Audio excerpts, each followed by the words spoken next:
All right, the hour being 3 o'clock, I'm going to kick things off because we have a lot to cover on today's agenda. Welcome everyone to today's Monadnock Broadband Group meeting. I won't ask for verbal introductions, but rather encourage you to say hello to everyone in the chat. Consider adding in your contact information if you'd like to share it. If you haven't met me, my name's Henry Underwood, and I work for Southwest Region Planning Commission, SWRPC, and my role to this group is staff support. And as a reminder, our meeting materials are available on our website at the URLs on this title page. I do my best to get all of those posted in a few days following a meeting.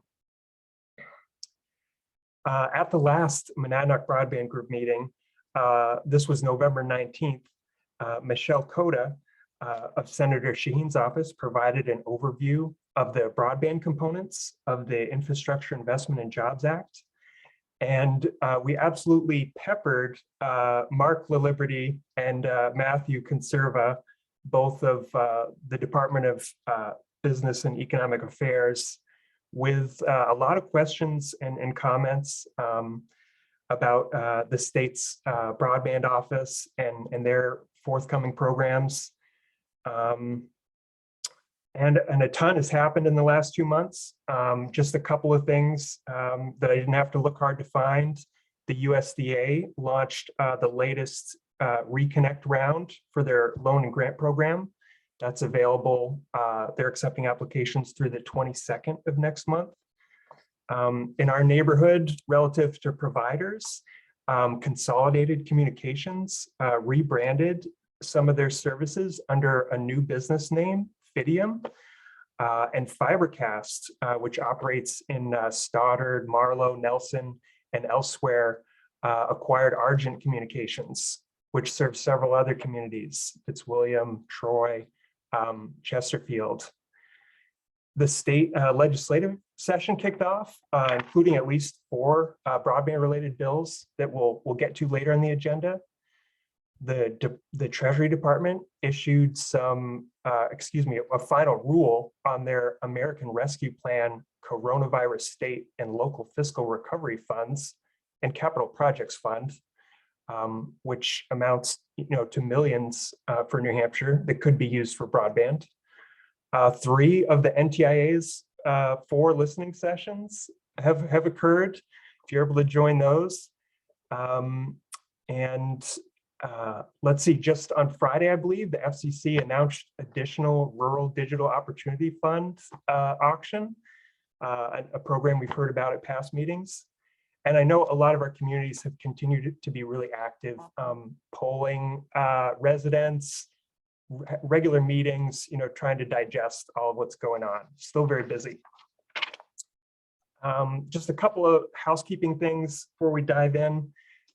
You're all pretty accustomed to Zoom and feedback, and I just encourage everyone to use those, thumbs up, thumbs down, yes, no, the chat function to chime in.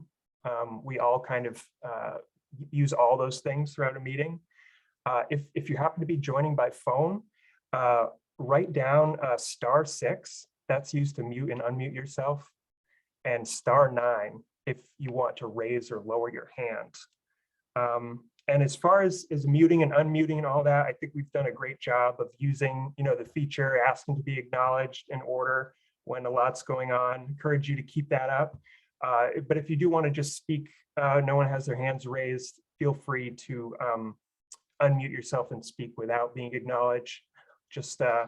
We'll just police ourselves on that as best we can. And that takes us to an overview of an agenda. Pretty packed as usual. We'll touch on the cell coverage mapping initiative first for up to 15 minutes or so. The bulk of the agenda on the Infrastructure Investment and Job Act broadband programs and a listening session will be about 45 minutes. Hope to ask Mark or Matthew for an update from Business and Economic Affairs, maybe 5 or 10 for that. Thank you, Mark. And I'll summarize kind of what's going on in the legislative session and try to cover some member updates as well. So we're really tight here, and we'll just I'll get out of the way and introduce the first item, and that is it's related to cell coverage, which we've talked about off and on. Many attendees will remember the FCC's Mobility Fund Phase 2 auction and the challenge process that we all kind of learned about, even participated in, with leadership from the county, the chamber, in a letter to our delegation, our federal delegation, that was designed to kind of talk about the issues we have in our region related to coverage, to formally challenge some of the pictures about how much coverage we do and don't have. We've also had AT&T in to talk about their progress, what's been going on during the pandemic, the huge uptick in broadband use. And this fall, Brad and James from Cell Coverage Mapping reached out to me about an opportunity to collect some of this cell coverage data. And based on the availability issues we have with data, I thought this would be kind of right up the group's alley. And it's unique in talking more with Brad and James that they kind of have a government partnership built in along the course of what they're doing. So I'll let James and Brad introduce themselves and tell you what they're focused on right now. You guys have the floor. All right, thank you, Henry. My name is Brad Gorham. I work for Wireless Realty Advisors, and cell coverage mapping is a tool we developed about 1.5 years ago to help us identify wireless service issues. James, you want to introduce yourself? Yeah, I work alongside Brad. I'm the Vice President of Development, also for Wireless Realty Advisors, but I also work very closely with Brad to develop basically our sister company, if you will, for cell coverage mapping and that analytics platform. Great, thank you, James.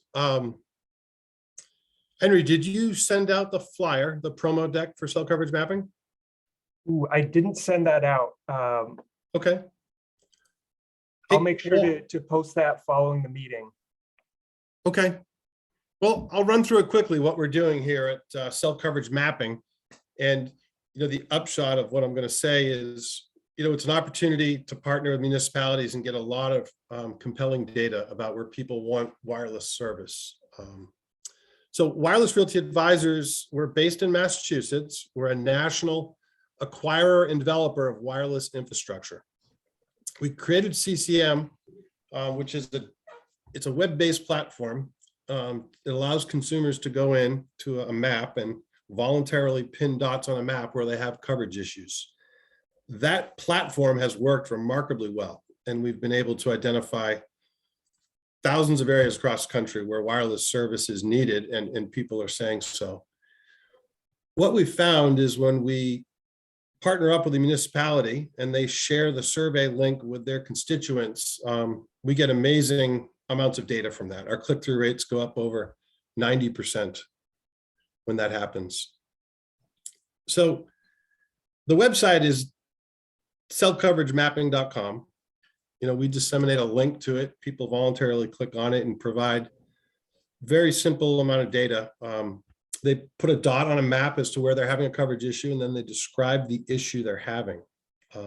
Right now, there's 3 options: no service, no data, or a dropped call. People are providing their wireless service provider.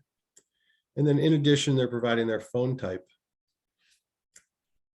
So the web-based tool advertises through social media, and we reach people primarily through Facebook, Instagram, TikTok. We've also done a lot of news advertising, whether it's press or posters or direct mail, all different ways we've reached people. And we can aim this tool anywhere we want and get data very quickly and dots on a map showing us where there's service issues. We have recently started partnering with municipalities, and they've shared the link with their constituents, and we're able to develop a really nice map of where people want coverage. And sometimes it contrasts with carrier RF maps that show where there's no signal or there's weak signal. But we think the data stands on its own as something municipalities might be interested in. And that's why I reached out to Henry. I understand there's a number of individual municipalities under the RPC. And, I wanted to take this opportunity to let people know what we're doing. James, you have anything to add? No, I think the way that we also, discuss it with our partners, on a municipal level is that this is, designed, obviously there are more traditional surveys in the marketplace, which, we certainly respect, but, we're here to complement those more traditional surveys. And I think the value proposition is kind of to Brad's point, is that we're really turning this platform over to the municipality or a regional development corporation, and letting them just use this platform, and we can co-market with them and kind of direct them into the marketplace in order to drive good feedback. We probably typically gather anywhere between 2 to 4% of the population from a respondent perspective of adults 18 plus. So we're typically dealing with, smaller municipalities, if you will, ranging from, 1,000, 2,000, upwards of 10 or 12,000. So we get a pretty hearty response. And to Brad's point, I think we get some robust dialogue coming back, not only from planning directors or zoning directors, but also first responders in those marketplaces, and the ones that are sort of actively engaged, pushing at the links or whatever marketing material that we have. So it's really giving the marketplace / constituents their voice in things. And it's, I guess, for lack of a better term, it's another tool that can be used to present a case upstream to the state level.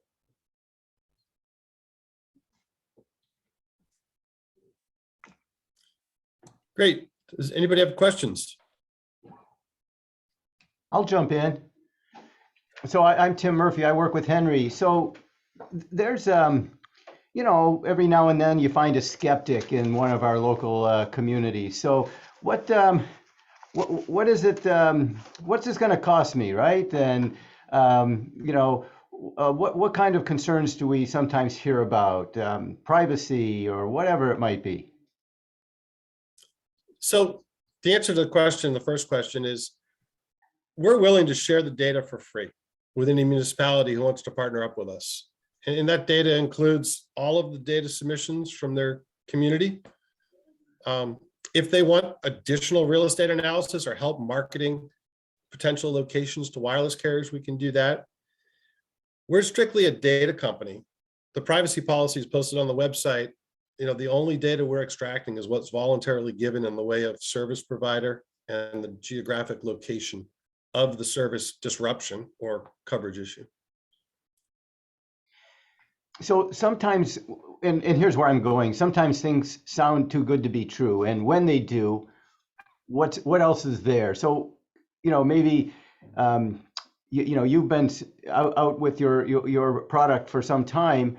What do you typically hear by way of concern or skepticism? I'd say the most common thing we hear, and we're going to continue to hear it, is we already know where all the dead zones are. And so there's a lot of skeptics out there who say that. And boy, you'd be amazed when you contrast what people in the community are saying about where they don't have coverage with route metrics or Ookla or even the carrier coverage maps. It tells a totally different story. And so, that's enlightening. And I think that's something that our service offers. Yeah, I see that there's a question in the chat. I can help by reading it. Sure. So the software identifies gaps. Do you also have solutions for the gaps? Oftentimes we do. I think once we identify an area in the community where there's coverage needed, that's what Wireless Realty Advisors does. We develop new infrastructure. We have relationships with the carriers across the country, and we hopefully can help facilitate siting solution, whatever form that is appropriate. And Carol, feel free to jump in with any follow-up. Great questions. Well, Go ahead, Carol. just as a follow-up, I know there's some towns who now do have coverage, broadband coverage, but they still have cell phone gaps. And they've been, trying to determine what they can do to make sure that their town is fully covered with cell phone service, so the coverage is good throughout the town. So far, they've done like wireless access points around a common, but that's not, they really want it to be fully universal across the town. So what could they do? What could the town do to remedy the situation? They want to make sure that everyone has cell phone service. From a 911 perspective, they think it's critical. Mhm. I mean, I guess there's a number of options. The primary option is to approach the carriers directly, whether that's through a network contact or through government relations or external affairs, and express, where the service is coming up short and that you would like them to invest in your community to provide service. And I think having the CCM data alongside that request, that's helpful. The public safety being involved in that reach out certainly would help, as we've seen with AT&T. Thank you. Sure. Other questions for Brad or James? And I'll follow up with you, Brad and James, on getting a hold of the right slide deck. I know we went back and forth on that to get that out to the group. The website, I believe, is cellcoveragemapping.com. And I encourage everyone to visit it, take a look at the form. I think it'll explain, a lot of the basics. And Representative Manival, go ahead with your question. Yes, thanks. I'm actually speaking more as a selectman now than as a representative. You mentioned the idea of coordinating between municipalities and providers. I wonder if you've seen in that context zoning issues or problems relative to towers or other kinds of infrastructure. And do you have recommendations for towns that might have those issues? Yeah, we do see that often. I mean, that's one of the number one reasons why there's underserved areas is we have zoning restrictions, or what you want for a site isn't appropriate for that environment. So we can help advise. Land use is a specialty of us, digging in and finding out exactly how we could get the code to allow something that's appropriate that people will accept. And I think the carriers want it too. So there's some common ground to work through. Cool. I think we have time for maybe one more quick question. All right. Brad and James, I wish we could keep going, but we're going to keep trucking. I welcome both of you to stay on for the remainder of the meeting as much as you'd like. And feel free to leave your contact info in the chat. I think one offer that we spoke about is you're willing to talk about this more, with communities and individuals, and to reach out for a deeper conversation. Certainly, and that could include a screen share of the back end of our website and how we use the GIS data to, assess coverage issues. Thanks for having us, Henry. Thank you very much. Thank you, Henry.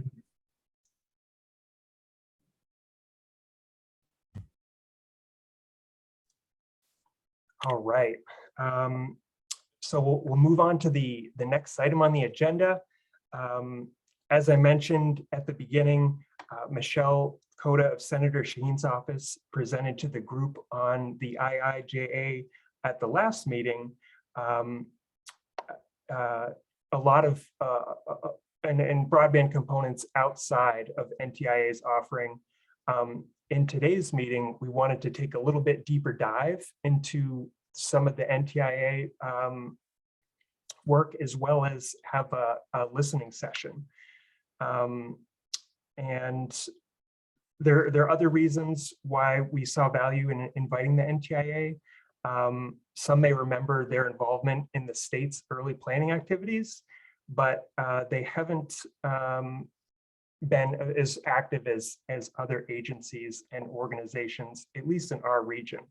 So was excited to hear that we could have a guest speaker at today's session.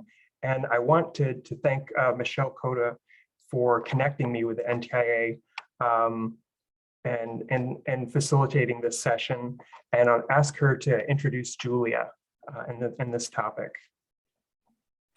Great. Thank you so much, Henry. And it's great to see you all again. I can't say enough about the New Hampshire Monadnock Broadband Group and the Southwest Region Planning Commission and everything you do to keep everyone involved, informed, and have access to experts such as our guest speaker today.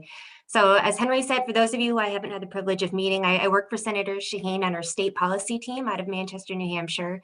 And I specialize in a few issue areas such as business and economic development and broadband policy and projects. So as a lot of you have been following, Senator Shaheen was a lead negotiator in the Infrastructure Investment and Jobs Act and specifically led the broadband provisions and the water and sewer infrastructure provisions.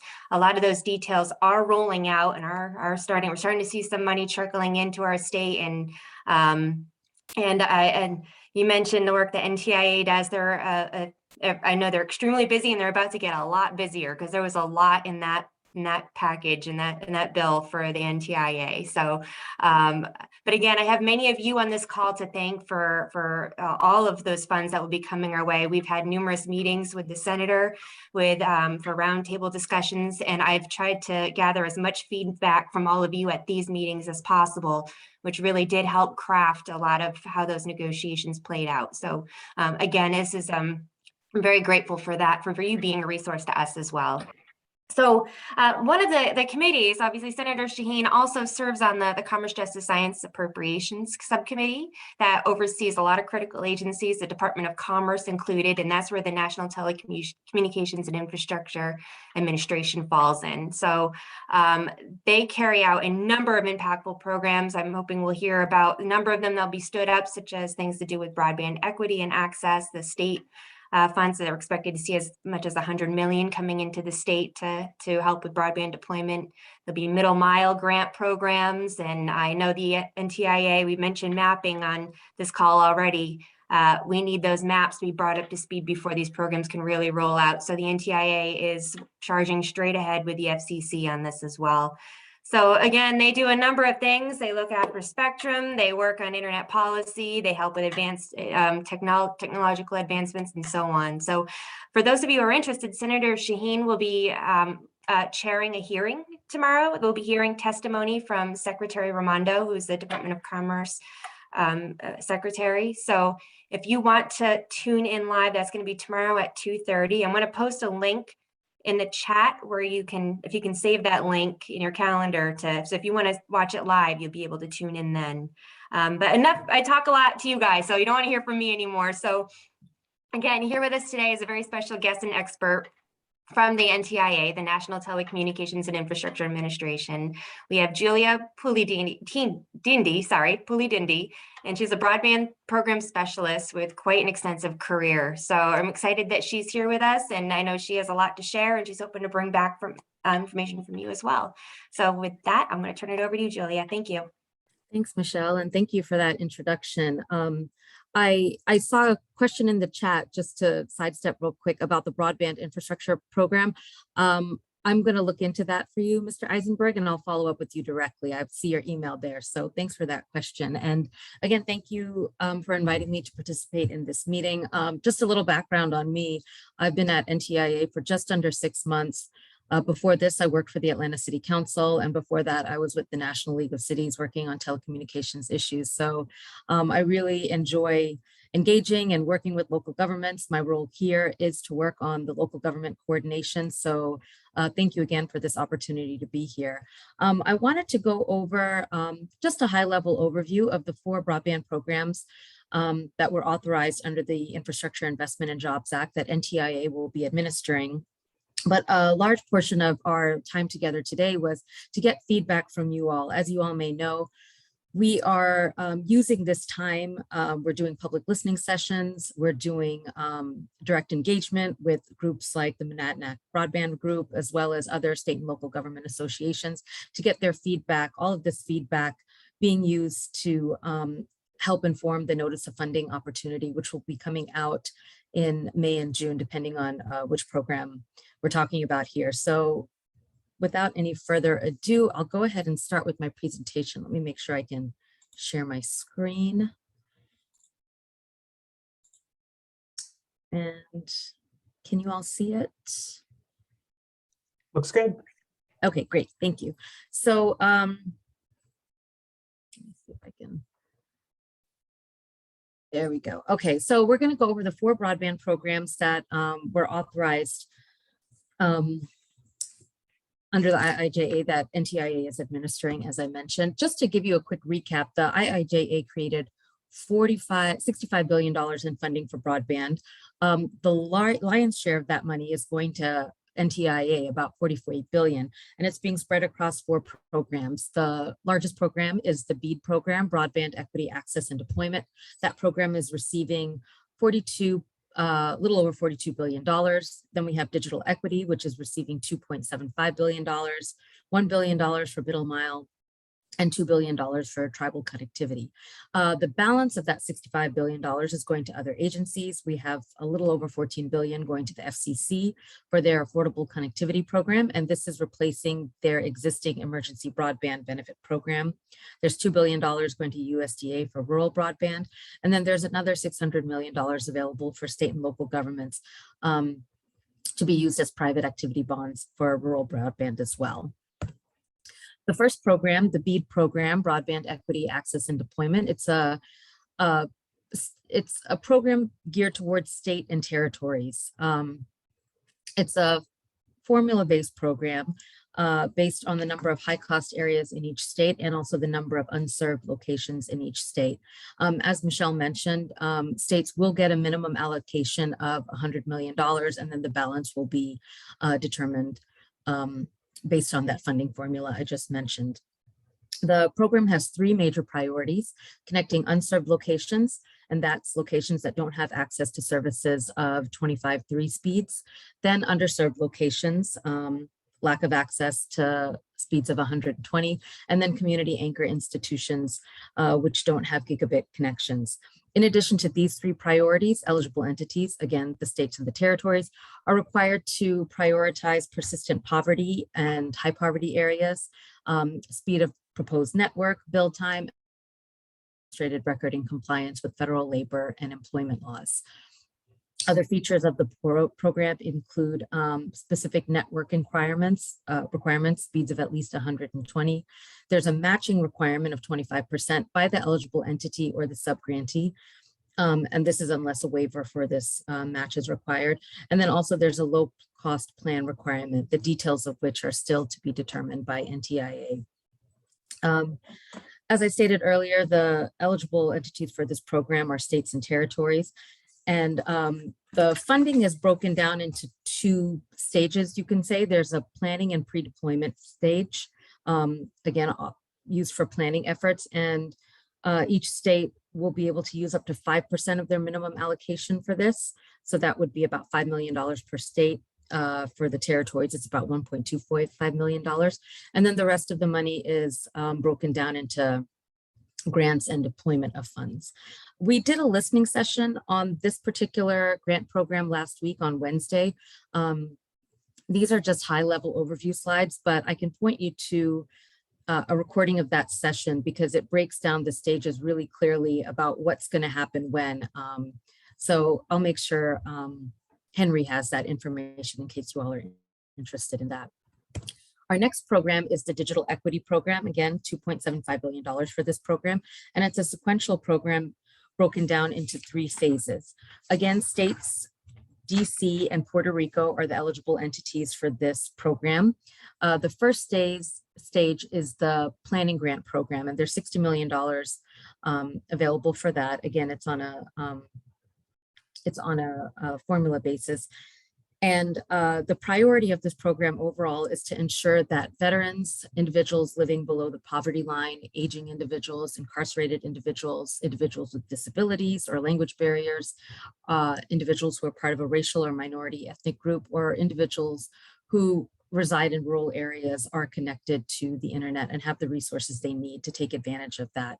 The planning grant program, again, $60 million, the focus is geared on states building their digital equity plans. Now, states have the opportunity to work with subgrantees, or I shouldn't say subgrantees, an administering entity in the development of these plans. These entities can be the state itself or a political subdivision of that state. It can be a community anchor institution, an educational agency, an association, coalition, foundation. There are quite a few entities that the state can work with in the development of these plans. The next stage of this plan, and just to remind you, these plans aren't rolled out at the same time. They'll each follow each other. So after the planning grant program, we'll have the capacity grant program. Eligibility for this, again, it's states, Puerto Rico or DC, but they'll have to have completed the planning grant phase to be eligible for this program. And again, the money available here is $1.44 billion, and that is for implementation of their digital equity plans. They can work with an administering entity again, and again, the types of entities are fairly broad, very similar to that of the planning grant phase program, but the administering entity for this has to differ from the previous phase. So you can't have the same entity, a state can't work with the same entity in the planning grant phase and have that same entity implement their plans. And then the last phase is the competitive grant program. There's $1.25 billion available for this. And as you can see, a lot of groups are eligible for this. Again, it's the states or their subdivision, but foundations, corporations, institutions, associations, community anchor institutions, local education agencies, entities that carry out workforce development, or a partnership of any of these bodies are eligible to apply for these funds. And the funds can be used for developing and implementing digital inclusion activities, facilitating broadband adoption, making equipment, instrumentation, network capability, hardware, software, digital network technology, construction, upgrade, operating existing public access computing centers. So it's, again, it's really to put those digital equity plans to good use and ensure that the community can learn how to use this tool. We're going to do a deep dive listening session on this program on February 23rd, if you're interested in learning more about this program. The next program is the Tribal Connectivity Program. Now, this program builds off of the existing Tribal Connectivity Program that was authorized under the Consolidated Appropriations Act. The program initially received $980 million. And in the IIJA, this program, there are 4 key amendments to this program. The first one was to add $2 billion of funding to the program. The second one was to extend the timelines for some of the deadlines that were specified. There was a lot of feedback that timelines were too tight and the eligible entities weren't able to do the work that they needed to do. So they've extended the timeline for submitting applications up to 6 months, allowing 18 months to commit the funds, and then 4 years to fully expend the funds. And then it's also allowing the grantees to expend up to 2.5% of the total project costs for related planning and feasibility and sustainability studies. This is important so that the use of these funds are truly informed and planned out, and they're not just spent for the sake of spending them. And then the last key amendment was preserving any unused allocated funds for other tribal broadband projects so that they can build out other broadband initiatives in their communities. The last program that I'll go over is the Middle Mile program, and there is $1 billion allocated here for middle mile grant programs for the expansion of networks. It is a competitive grant program. It's a technology neutral program, and eligible entities must meet at least 2 of the 5 following conditions: adopting fiscally sustainable middle mile strategies, committing to offering non-discriminatory interconnect, identifying specific documented and sustainable demand for middle mile interconnect, identifying conditions, resources to speed up projects, and demonstrating benefits to national security interests. And for this program, it's different from the BEAD and the digital equity because the money will not be flowing directly through states. There are a host of eligible entities for this program. States and tribal governments can apply for it, but tech companies, electric utilities, and operatives, telecom companies, nonprofits, regional planning councils, native entities, and economic development authorities are all eligible to apply for the program. We're going to do a deep dive on this session. I'm looking over here because that's where my calendar is, February 9th. So if you're interested in this program, I encourage you to join us then.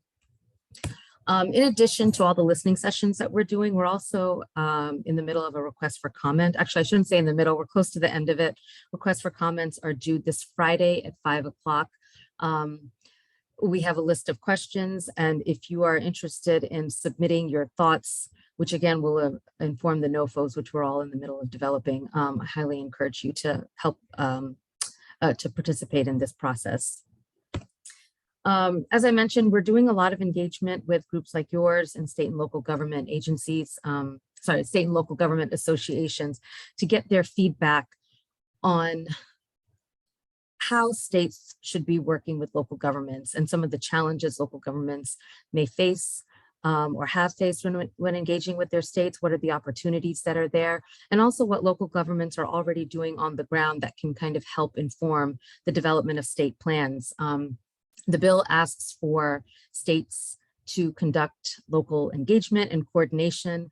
And we're using this opportunity to learn from you all so that we can share that with our state government partners. We work very closely with a group called, or NTIA convenes a group called the State Broadband Leaders Network. And I think the New Hampshire representatives to that group might be on this call. That's a group that we rely on a lot for knowledge on how state broadband offices work and some of the challenges they face at the state level. And again, I think this information that we get from you all will kind of help that communication between state and local governments, not just in New Hampshire, but across the country. So I've outlined some questions here that I would love your feedback on. I'm sure you all have a lot of other questions and a lot of other feedback, so please don't let your feedback be limited by to what you see on the screen. We're happy to take all feedback. So I'm going to pull up my little Word document where I'm going to take notes. I hope you don't mind if I do that, because I would like to kind of type and listen to your feedback as we're together. So I'll kind of defer to Michelle and Henry on how best to facilitate this portion of the session. I'm happy to call on people, or if you all just want to self-select and chime in.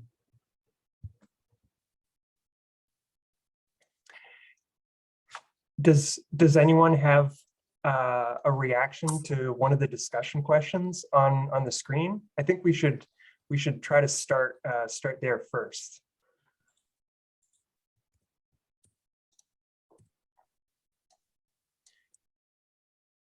Well, I'll make a couple comments on the first question just to get things started.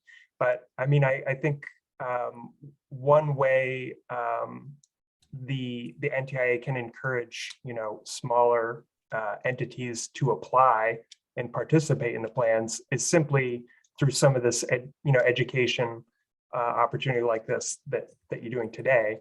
I assume, but maybe you could respond to this, that is kind of baked into the plans that are asked of the states, but that could be one way to emphasize that, is to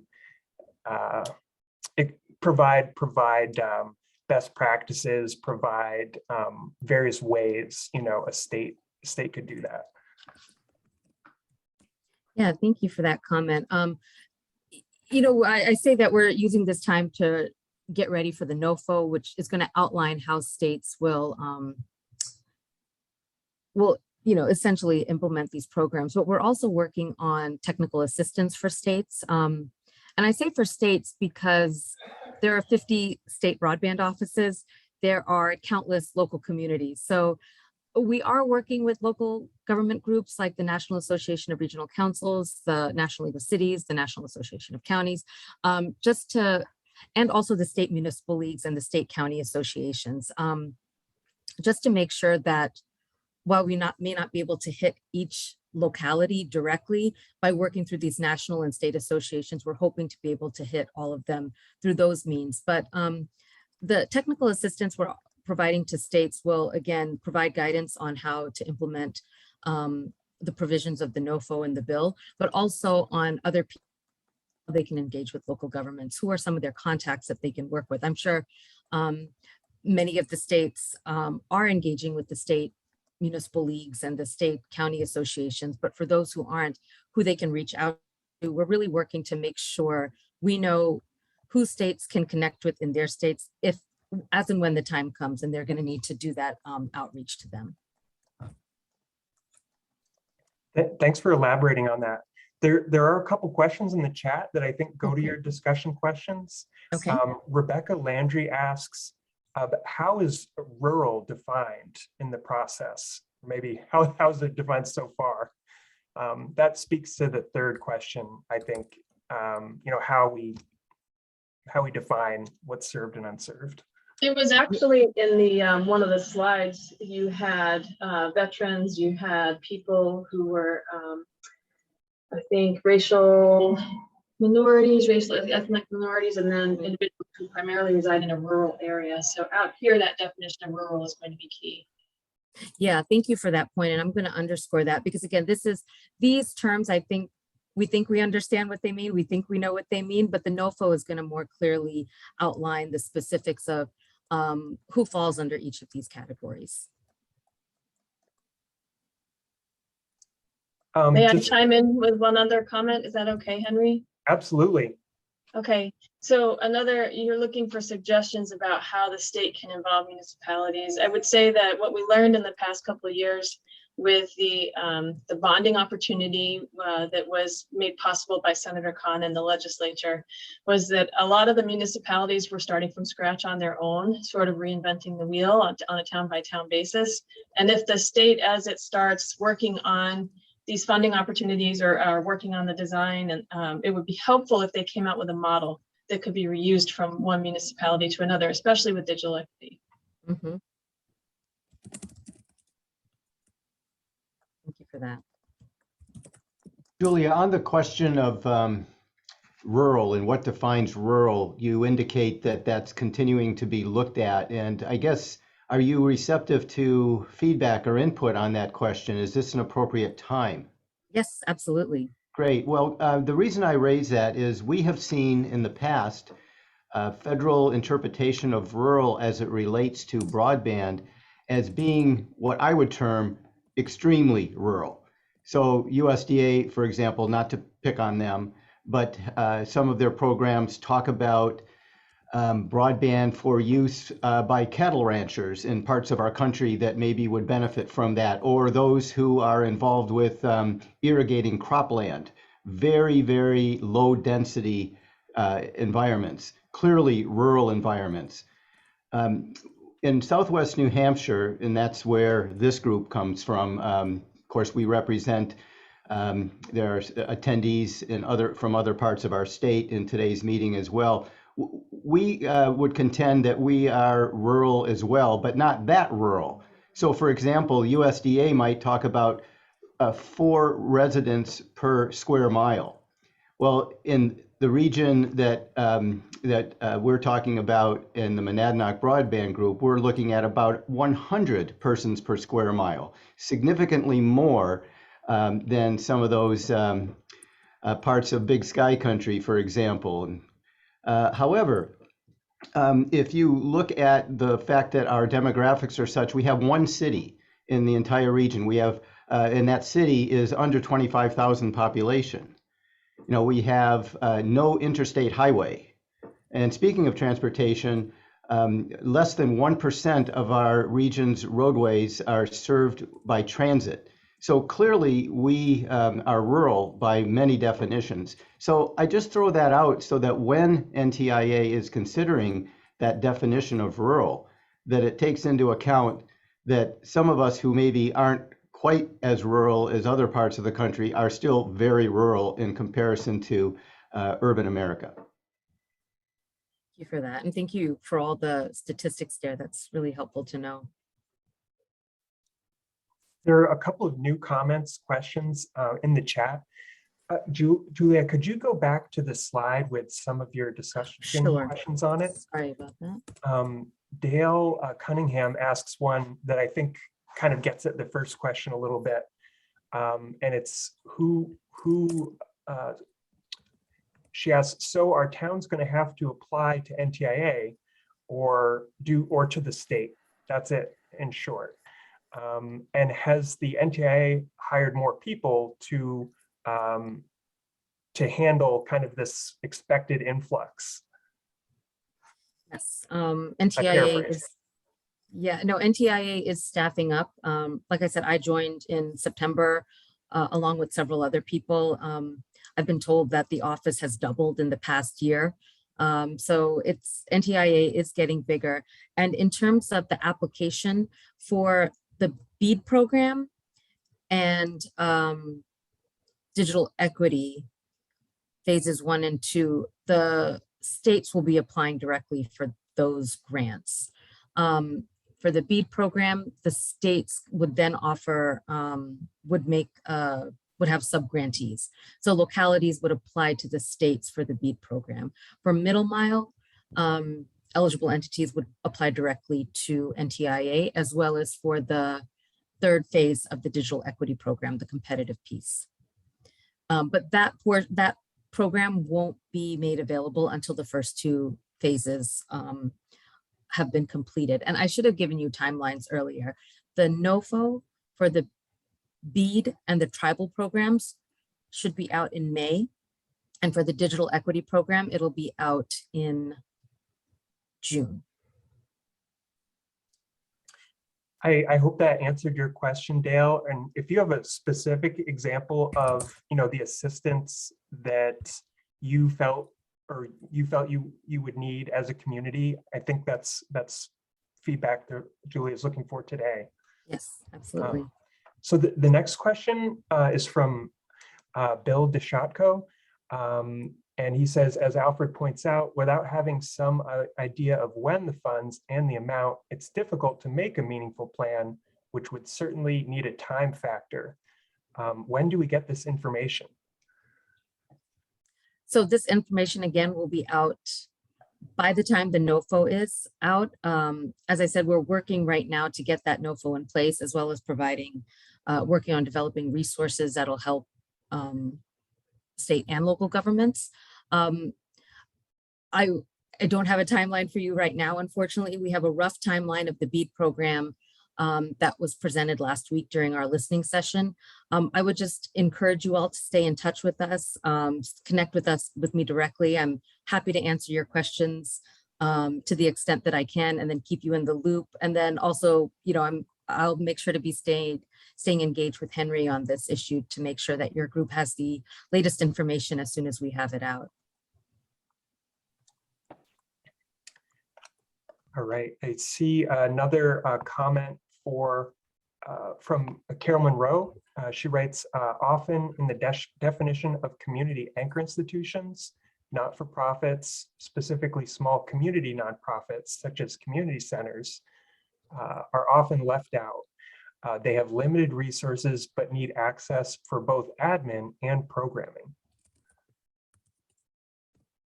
Thank you for that. I'm actually going to go to the chat and copy and paste that verbatim and make sure that that's in our notes that we share internally. And if Julia, could you comment how much these discussion questions align with the comment period questionnaire because part of something I want the group to think about following this is what do we want to document, in more detail?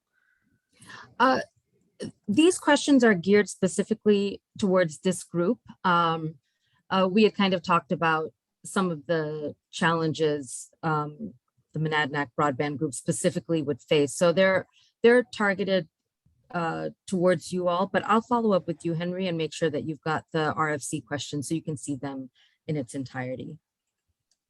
Thank you.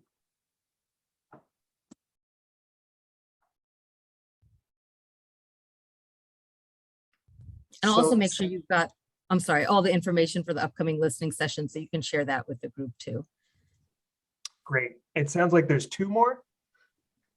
Or, anyway, well, I see that the next, there's a comment that's asking about kind of increasing that definition of served and unserved from 25.3 to 50.50. That it'd be improvement to raise that. Okay. And that definitely speaks to how we identify unserved areas. Many people have commented that's a low bar. Just to point out, there is a new definition in the BEAD program for underserved areas that's much higher. I believe it was 120. Yes, 120.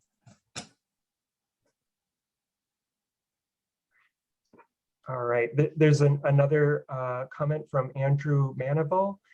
The idea of help from NTIA for municipalities, usually staffed by volunteers, at least around here, and making filings and accessing the benefits is a great one.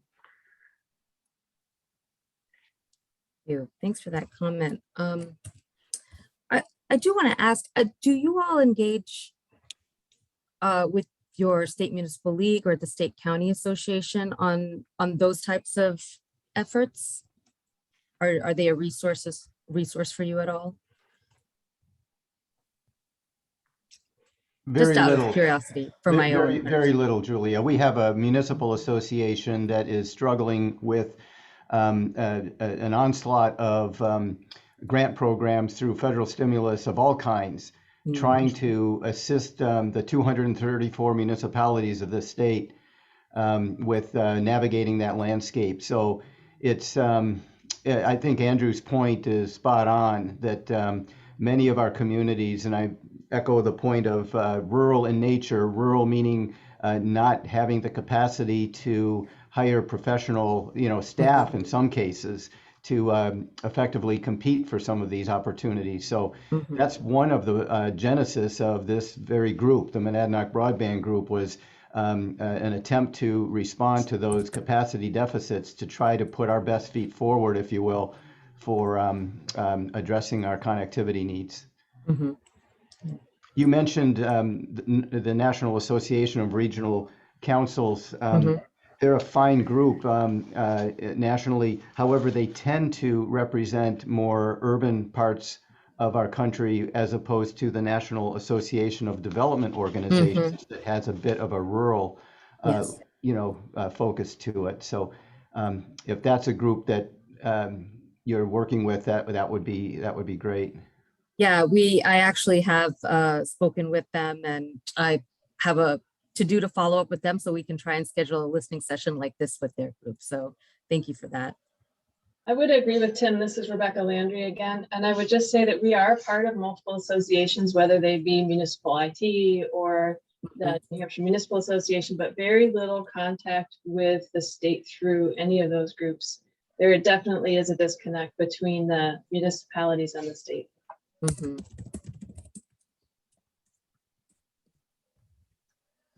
I would even love to see a stakeholder group emerge from the state.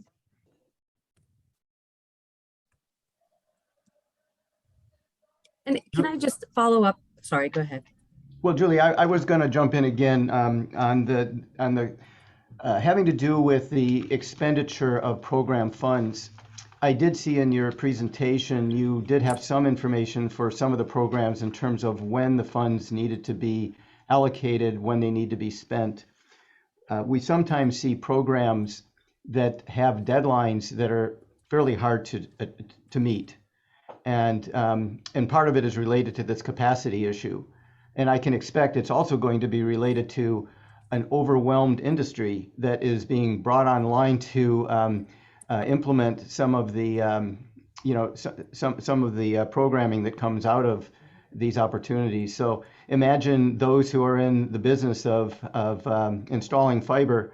Their phones will ring off the hook. They'll have their schedules filled in, and especially in more rural areas, we're going to potentially suffer to be able to meet some of the deadlines. So where there's flexibility, I would request attention to providing longer times for longer deadlines for completing work and expending funds.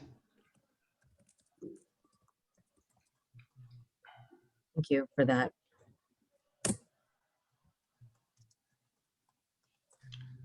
Our broadband needs certainly were evident prior to the pandemic. The pandemic only further exposed them. So yeah, I just think that that's going to be an important issue for us to maximize what the program's intended to do. Right, absolutely.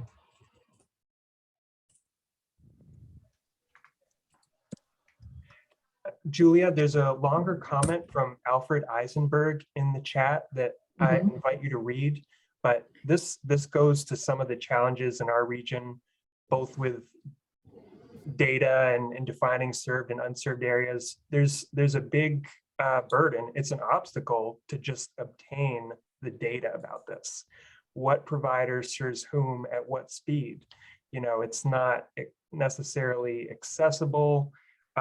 It's not standardized, and communities have had to, bang on the doors to get that, and then piece it together to make a complete picture. So I know that the FCC's work on mapping is meant to address that, but nevertheless, that's something that we've talked a lot about. And I think the other part of Alfred's comment was when there's rigid definitions of served and unserved, there's some communities that just don't seem to fit. They're just over that imaginary line where they're kind of locked out or seemingly locked out from accessing that. I invite Alfred to comment more if I didn't capture that. And there's one more question from Bill, and he's asking, are programs limited to fiber, or can fixed wireless provide a solution? I'm gonna look into that question for you. This has come up a couple of times, and I know there's an answer out there, but I'm not sure what it is, but let me double check and I'll follow up with you directly on that. If I don't see your email in the chat, I'll make sure to get it from Henry.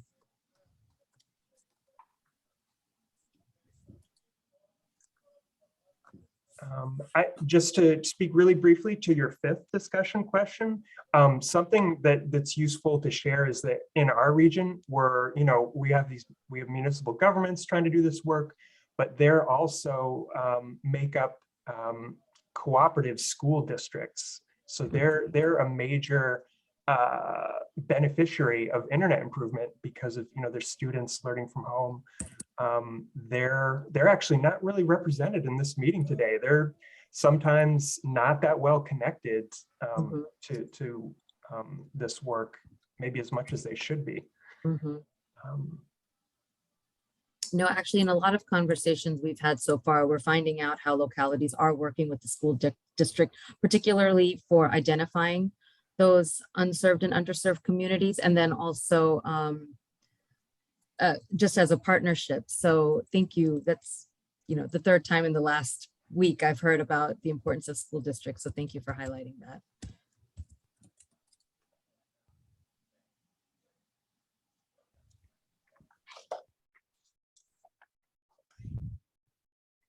Other questions or comments for Julia, even something important that's not captured here?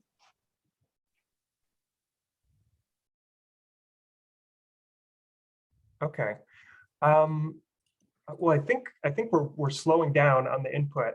One thing I'll take the opportunity to say now is I'm willing to be a conduit for all the members of MBG who wants to share this information with Julia. Happy to just directly forward that on. It would also be very beneficial for me to know, what you're writing about, what you care about, so we could consider this this comment period deadline coming up fast. Be happy to try to put something together based on some of the points that were made today.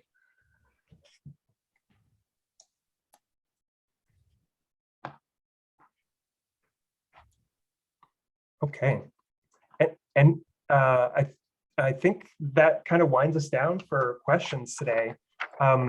Did you have any clincher questions you wanted to ask Julia, or any other things you want to share? No questions, just please continue to stay engaged with us. I'm gonna follow up with Henry on some of the pieces that I said.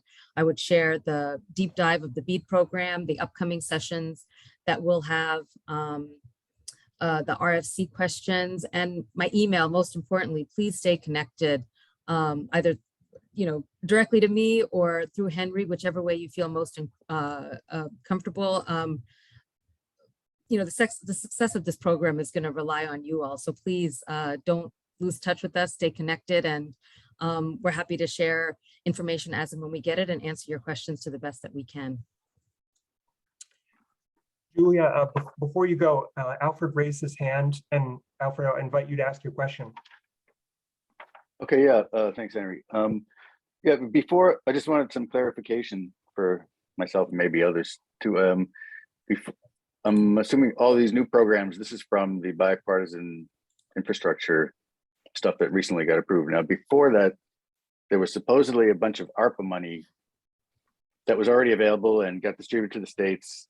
And I haven't heard anything about where that is, or is it still there? Is that what in New Hampshire, the capital project fund will take care of? Or there's a lot of confusing stuff out there that I'm just not sure. Maybe Michelle can help us with that. I don't know. Yeah, I'm happy to chime in here a little bit as well. I know there are the local and fiscal recovery funds and the capital projects fund. That's the local and state fiscal recovery funds are still with municipalities. They have 5 years to hang on to those funds to decide what they're planning to spend them on and how they plan to use it in response to the pandemic. So we've been hearing some distressing stories of rural towns giving back the funds, and we're like, no, don't do that, because you have 5 years to come up with a plan and to work with the state on how to use that, use those dollars. But again, there's a lot of flexibility, a lot of local control with those, and some municipalities have chosen to put those dollars behind their broadband infrastructure and fiber rollout.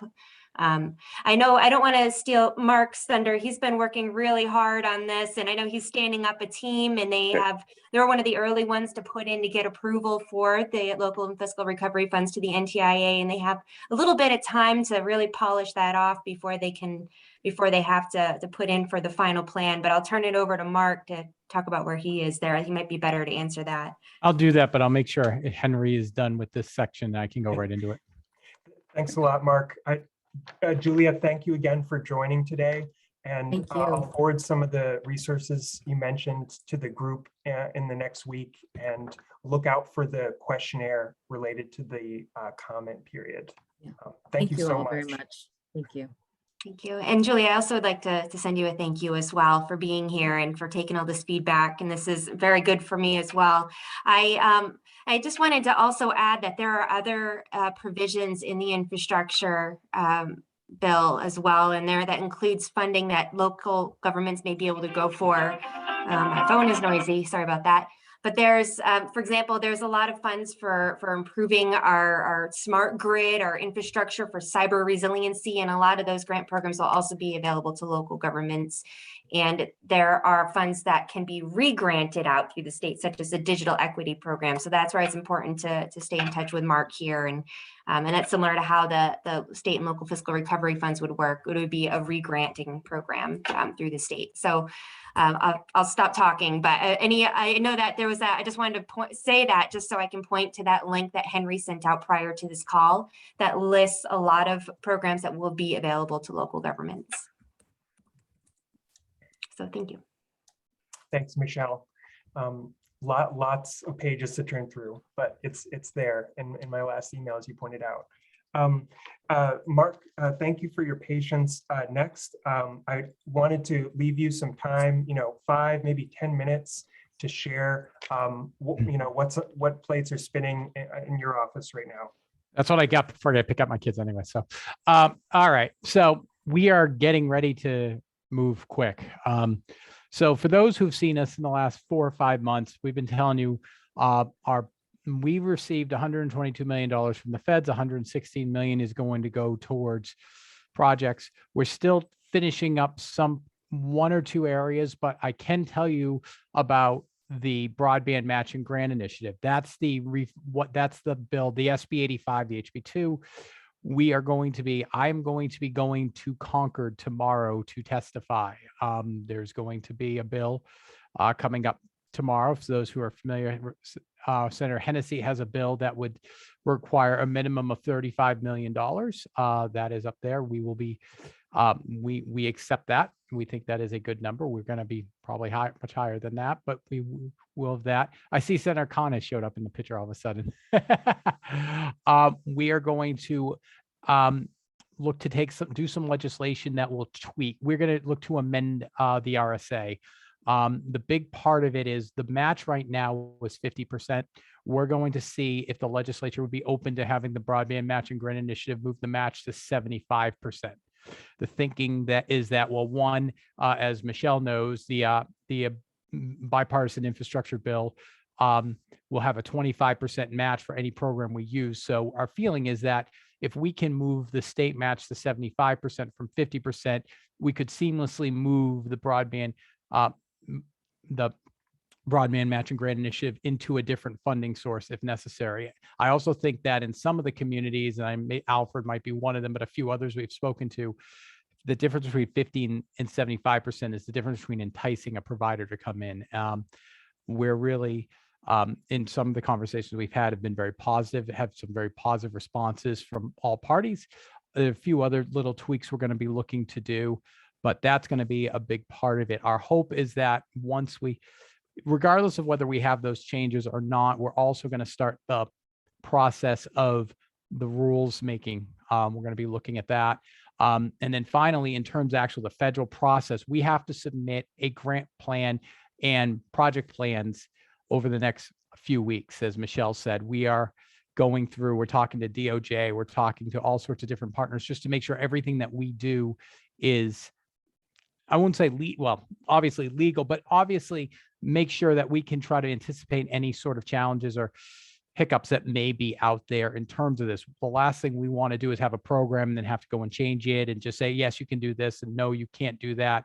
Again, I think that things like speeds, making sure we're doing the right things with speeds is going to be important. There is a federal webinar on the 10th of February, which we're going to take our programs, kind of get a sense of what they're looking for, just compare and contrast, make sure everything is accurate, and then go from there. So hopefully after that, we can start moving forward with some of these programs, because we're ready to tell you, we're ready to do a lot more with this and start, when we get our resources, start distributing that money. So that's where we're at so far. Then, like I said, we'll go into much more detail on how the program works, how we see it working, and go from there. So yeah, I'm happy to answer any questions right now. I tried to give as much of this is like a 30-minute presentation, I'm trying to condense into 5. So I'm trying to give you as time for any questions, concerns, comments you may have. So Tim. Hi, Mark. Good afternoon. You mentioned the testifying for a bill tomorrow, and I think you used the example of 75% state match. When you say state match, are you referring to the state passing through of federal dollars? Yes. Thank So you. we are using those. So what Mr. Eisenberg said was he hadn't heard about that. That is the capital project funds. Yeah. Those are those funds. That's separate from the I never know, Michelle. I keep calling it IIJA. But that's separate from that fund. This is the ARPA. tranche of money that came from ARPA. Yeah. So Yeah, thank you. Any other questions for Mark? Alfred, does that help answer your question a little bit more?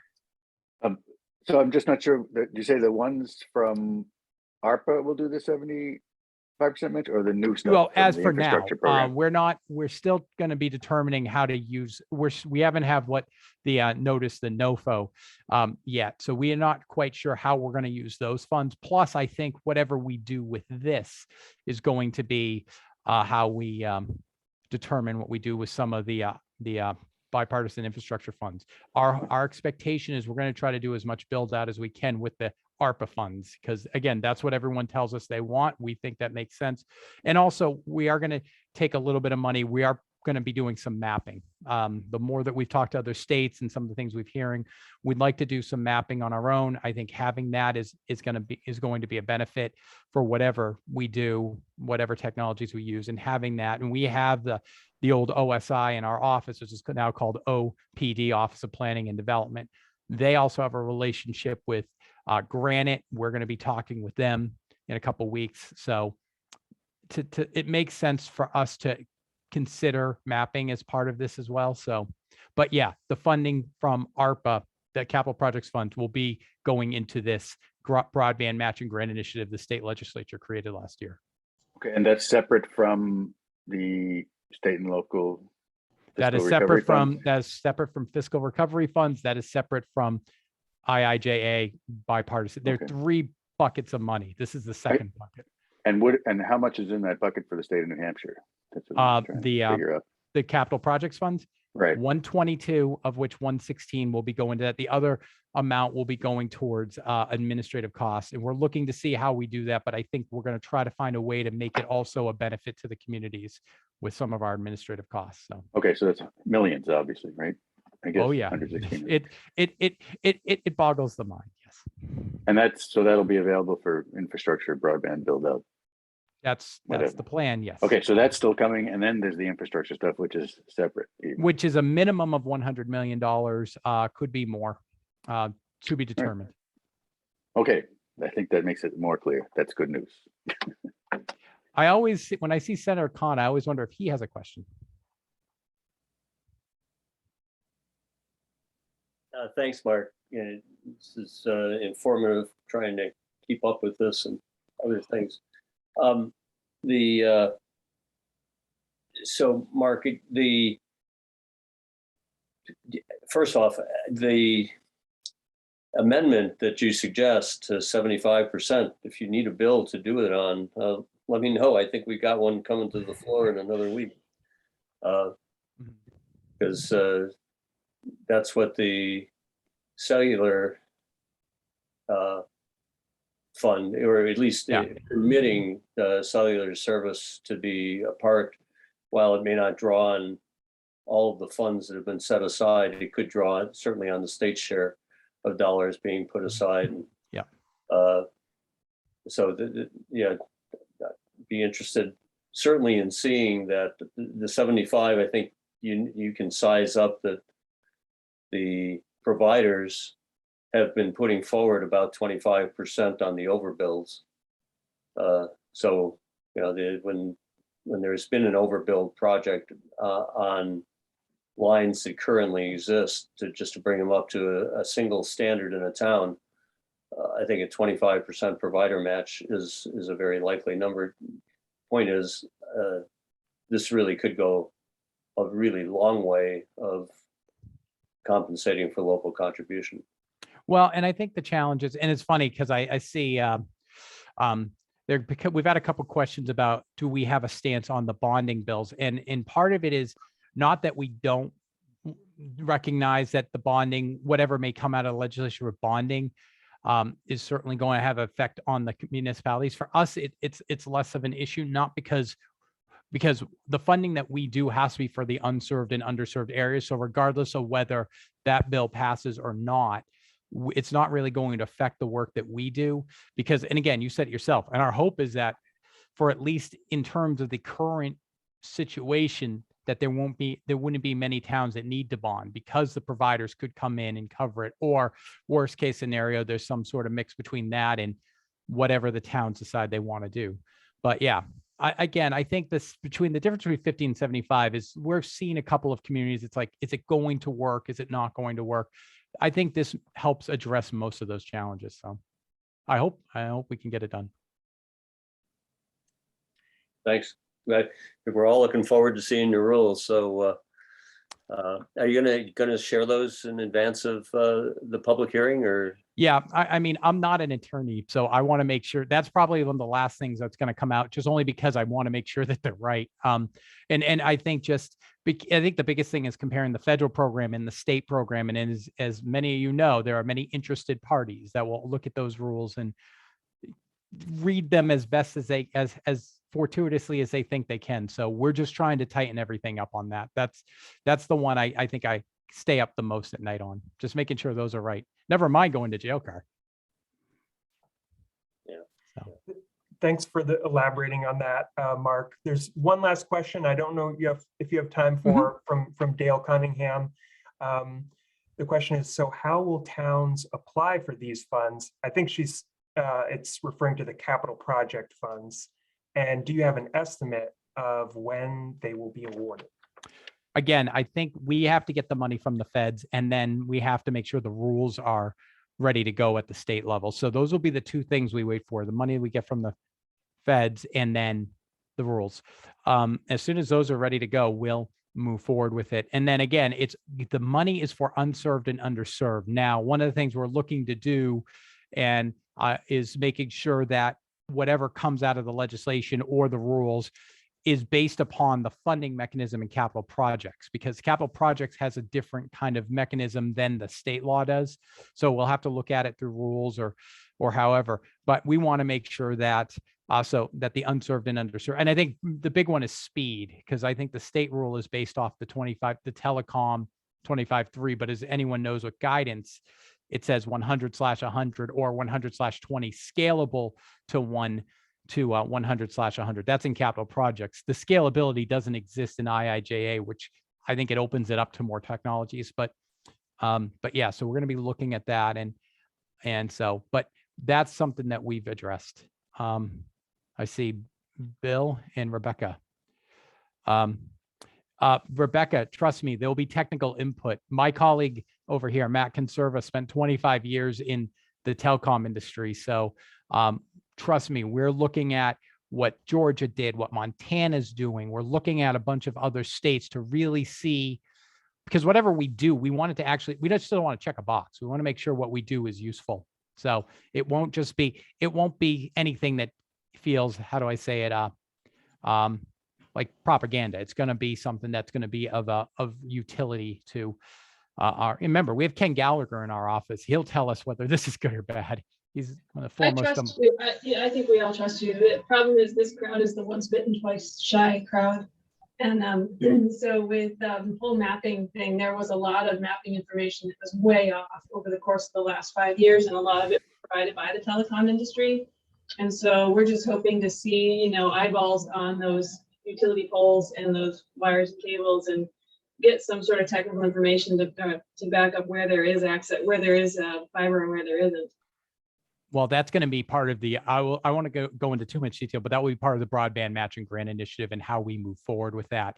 Because in the end, it's not going to be it's going to be the providers and the towns working together. And in the end, whatever a town and a provider decide on together, that's also a part of that is going to be what's served and unserved, because A, it's subject to challenge, and B, you don't want to bring in someone that's only going to do certain areas and not the others. So we most certainly recognize that.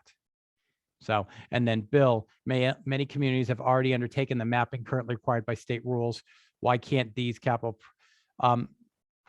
So I think part of the challenge for us is that we're looking at when the state feds are going to be doing their own mapping. And I know that, as Michelle can tell you, that process is being challenged itself, the mapping for the feds. And I think that there may be potential for us to be looking at different layers. And I certainly don't want to go into it. Just if I'm, like I said, I like to say, if I'm being cagey, there's a reason. I think there is a reason why we would like to do mapping even beyond some of the things on the surface. But I mean, it is a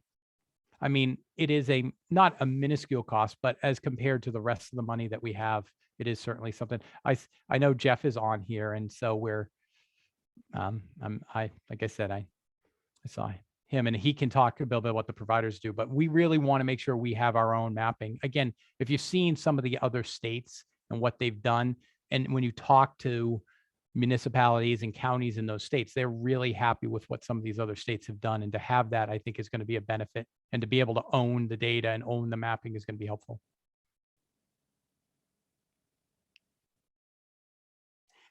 Thank you, Mark, and Matt for spending some time in the meeting today. I can tell we should have budgeted more time in the agenda. Maybe we need to meet more frequently. I think just because it's now we're getting towards the end point, and it's weird because I want to say more, I can't, but I don't. Sometimes I feel like I've said too much, but at the same time, I don't think anything I've said is really outside of the realm of most things that's already known anyway. So, and you guys need to know that we're really working hard to get a good program off the ground and not say, oh, there's the state kind of being dodgy. We need to let you know where we're at. Well, thank you. As you get closer to that rulemaking, you start to have a sense of the timeline. I know you'll keep us in the loop. Okay.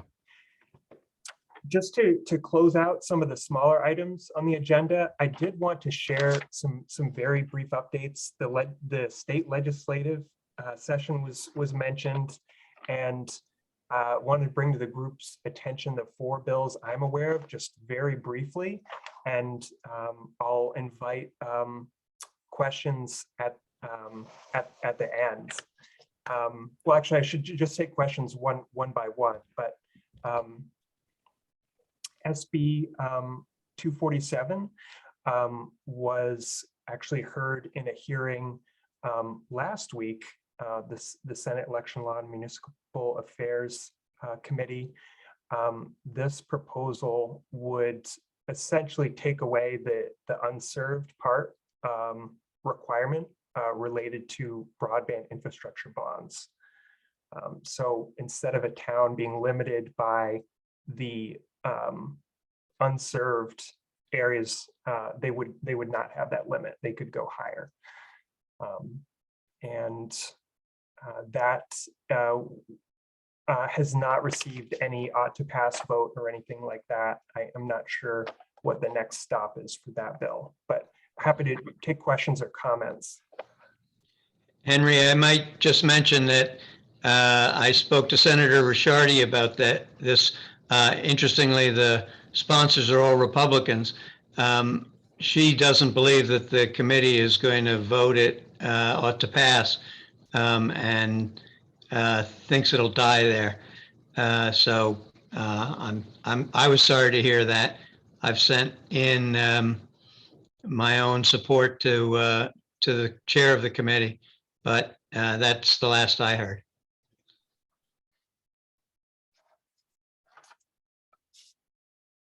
That's helpful. And for these items and for the NTIA comment period, what I want to throw out there is there something the Monadnock Broadband Group can rally around as far as talking points?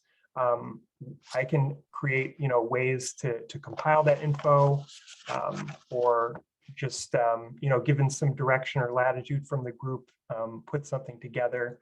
But that's why I'm sharing some of these updates. Yeah, Henry, I think that would be great. And to hear from places like Hancock and other places in similar situation in the committee, which is the James Gray's election committee in the Senate, I think that'd be great. Andrew, do we know why the sponsor of 247 feels that it's not going to go forward?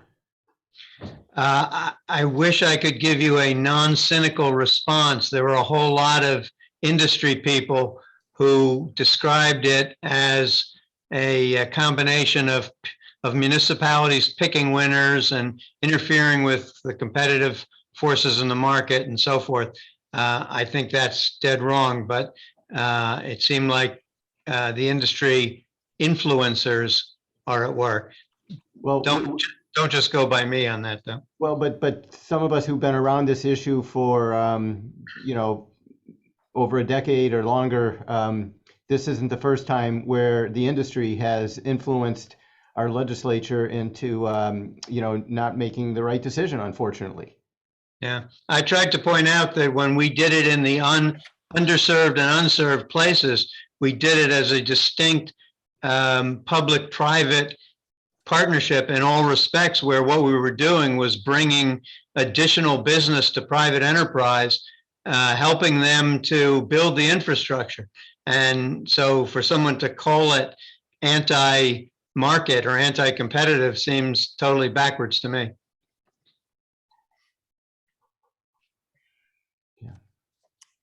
Thank you for the update and background on that. Just briefly, the couple of other bills proposed, I do want to try to keep us as close to our end time as possible. There's a bill that would allow borrowing of money at special meetings. This would add flexibility in the schedule. That received an ought to pass vote in committee. 395, this is a bill that Senator Khan mentioned earlier. It would add the eligibility of wireless cellular infrastructure as for the state's program. And that received a vote last week of ought to pass from the committee first taking a look at it. The last bill that I'm aware of anyway was mentioned by Mark LaLiberty. This is what would appropriate the $35 million of funding for the fiscal year 2022, and that hearing is the one that's tomorrow afternoon. So that's the legislative activity that I'm aware of, and happy to take questions or comments or advocacy ideas from the group.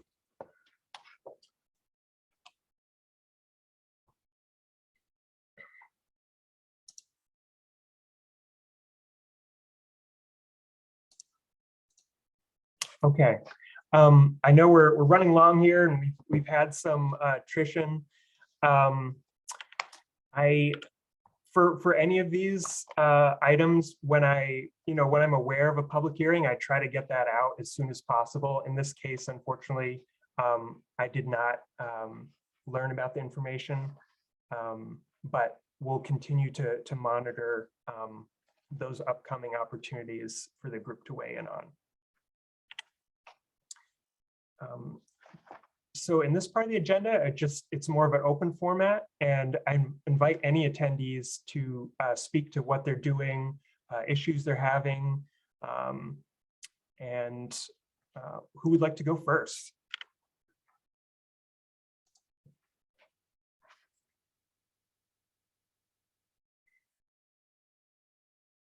Are there any like municipalities on that are preparing anything for town meeting, or like struggling with a certain question? Another opportunity in this part of the agenda is just some troubleshooting, with many broadband minds at the table. Hi, Henry. This is Molly Miller. Can you hear me? Yes. Hi, Molly. Sorry, I'm in my car. We're moving. I'm Hancock Telecommunications, and I'm with Alfie with all of his questions. One of our big struggles is timeline. Like, for instance, we applied for that NTIA grant, and we were supposed to hear November 17th. Our plan was, well, if we get turned down, then we'll go for a bond. But as I think you know, they extended the deadline, so nobody has heard yet. So that pushed us past bonding for this year. So it's like when the woman from the NTIA is talking about their rules for the federal rules will be out in May and June.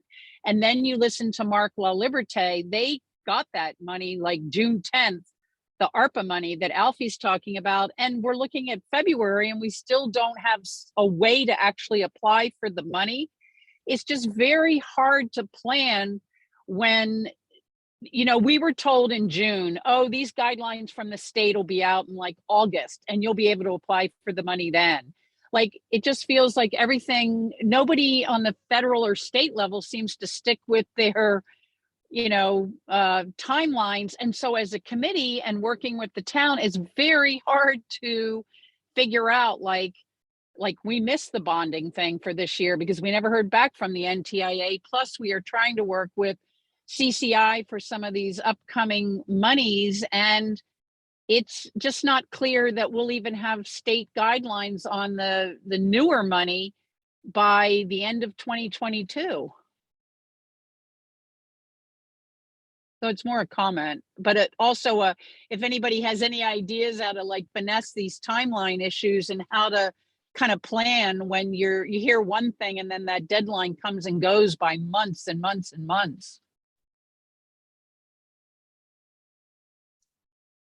I know how that's been a frustration for you, Molly, and I think it's good feedback for you having experience with the NTIA's previous program that we try to document some of this maybe offline for their requests for comments. I don't have anything other to comment on. Well, do you have a sense that when Mark LaLiberte is saying they're about to, I mean, that when the woman from the NTIA is saying, okay, their guidelines are going to be issued in May and June, then the state still has to issue theirs before we could actually apply for the money, or do I have that wrong? Let's see. I don't see that Mark is still on. It's a good question.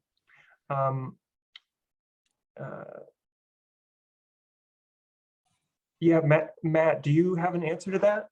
Well, you got to remember there's two buckets. No, if we're talking about capital projects, you know, that money we hope to have in state by March or April. The infrastructure money, you're probably not looking for October, I think, you know, but everything depends on mapping by to get done.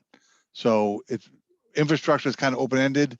Capital projects, we're down the path. We're writing our programs, and as soon as we get approval from Treasury, we'll be able to announce what we're doing. If that makes sense. Announce meaning then you're going to then you have to issue your own guidelines, which on the ARPA money has been 7 months. We are working, you know, when we got the guidance for capital projects in February, we've been working, making assumptions of what Treasury is looking from us to do with the paperwork and everything else. So we are pretty far down the path. It's not like, you know, they're going to come out and talk to us and then we're going to spend months trying to get in line with what they want. We feel with our consultants that we are in line with what they want. We just have to get the stamp. Yeah, I So think when the do you think that? timeline- Oh, Yeah, go ahead. the timeline, if you don't mind me chiming in here, it's kind of like a funny combination of words, but Treasury issued their interim final rule, which is obviously not the final, it's the interim. So, and that's what the state had to work off of until now. And they just rolled out at the very end of last year, their final rule.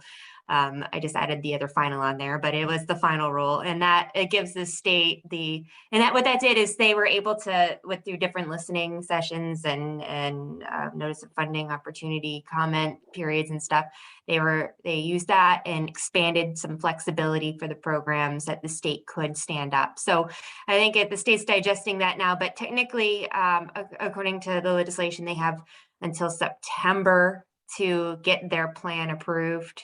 But the state is, from what I hear and what you've heard from Matt and Mark, they're moving pretty diligently on this and trying to get that GNC approval on these plans. So I think they're moving ahead of the deadline, but if there's delays, they do have until September.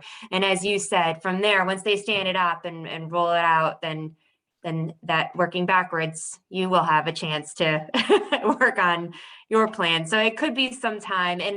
And honestly, I know it's very frustrating, and especially when we're talking about such a lot of coordination that needs to happen with so much more increased competition for provider services and consultants and contractors and stuff. I know it's not easy when everyone's anxious to get moving on this. So that's one thing that I know that the senator was going to bring up, is ways that we can add flexibility for towns, just to in the light of how everyone is going for broadband deployment right now, what can be done to help with that. But I'm thinking, as Matt said, it may be as much as this fall at best before some of these programs will be available to towns for broadband specifically. Thank you, Michelle. That helps to have a little more clarity. Yeah, it is. You know, there's a lot of standing up new programs does take quite a bit of time, unfortunately. But I know that I do know that we're hopeful to get these out ahead of the clock. So we'll keep you posted. Thank you. Thank you both. This is Dale Cunningham from Croydon, and we're very similar to Molly, that we applied for the NTIA. And our intent was just like her, that if we didn't get it in March, we could do the bonding. And so obviously that can't happen. So it is frustrating, when you have people constantly asking you, when are we getting it? When are we getting it? And, Consolidated's ready to go, and, we're a very tiny town, 700 people. So that NTIA grant is a huge stretch for us that who knows if we'll get it, because we are so small.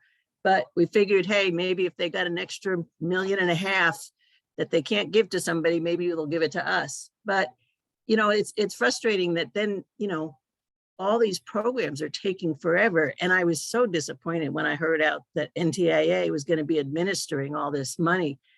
That grant application was just terrible to do. I mean, townspeople, we don't know how to do these grants.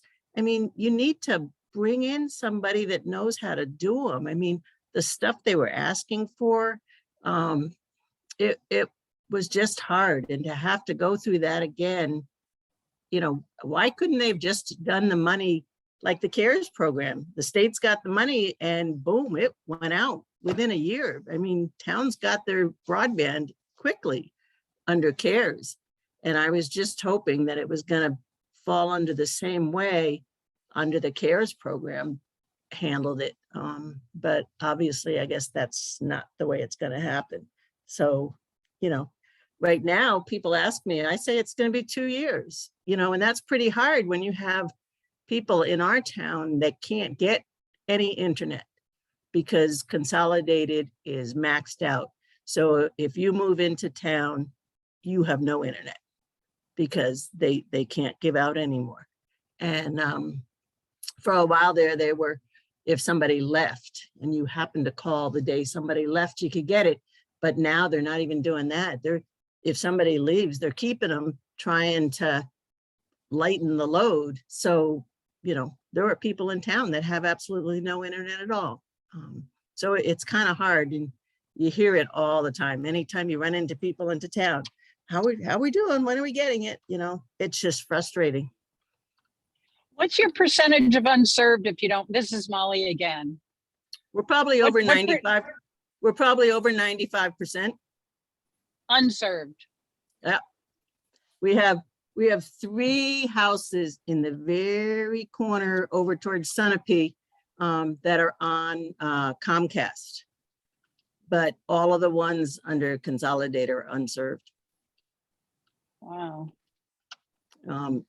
Like, I'm amazed today my internet hasn't bombed out on me, because usually I can't do a Zoom call and make it through the whole call, but so far I've done okay, knock on wood.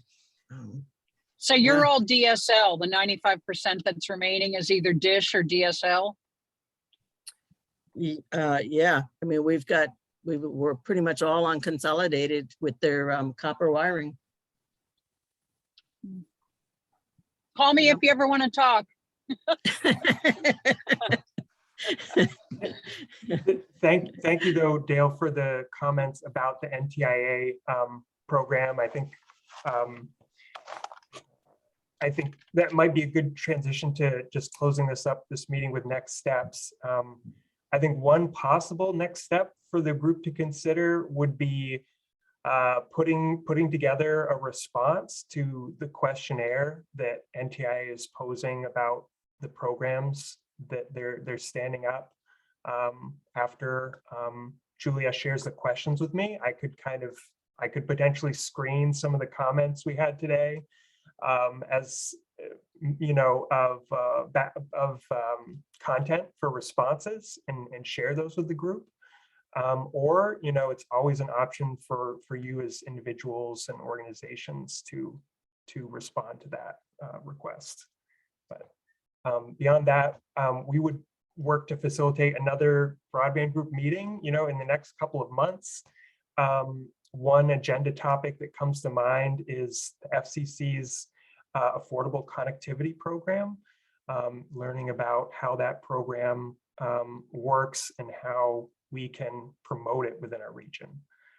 And as always, we're open to other suggestions for agenda items. So.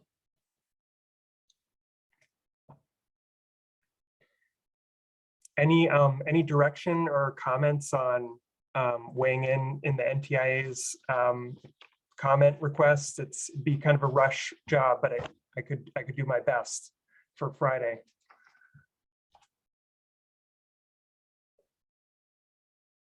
Okay, and because we've narrowed down the attendees so much, I'll send out kind of a prompt to the group and maybe follow up that way to people. But in the meantime, I encourage you to send comments to me offline that you didn't fit into the meeting. And I also like to close out with a very brief anonymous poll for the meeting. And if you could please take a moment to respond, and then we'll wrap it up there.